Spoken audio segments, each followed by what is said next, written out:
Ending also to ask the First Minister what consideration the Scottish Government is giving to providing funding to small businesses that are classed as essential and have no access to sector-specific support, but whose profits have been impacted by the COVID-19 pandemic, and the advice to the public to stay at home. First Minister.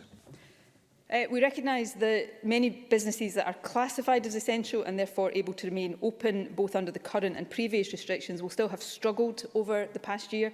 The £30 million Local Authority Discretionary Fund was established precisely to help plug those gaps in financial support for businesses where there are challenges inherent in implementing a national policy, and I would encourage those essential businesses experiencing hardship as a result of reduced trade to reach out to the local authority for support through this fund. Stuart Macmillan.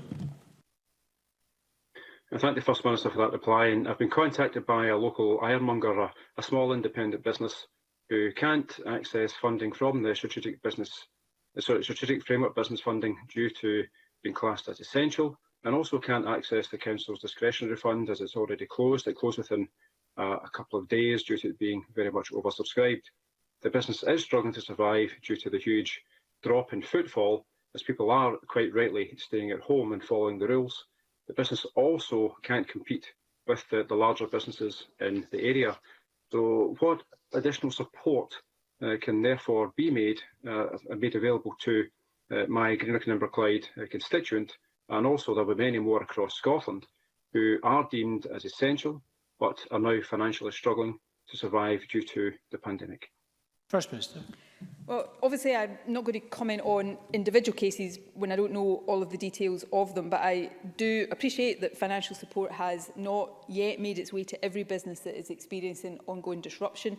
The discretionary fund was designed to get financial support to businesses where there are challenges in adopting a national approach. So some businesses will fall through gaps, for example, because they are classed as essential, therefore they're not required to close, but their trade has been severely impacted.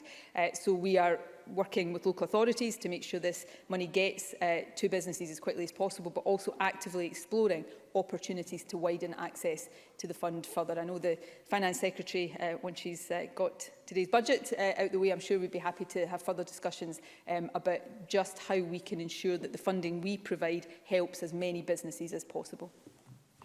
Thank you. Question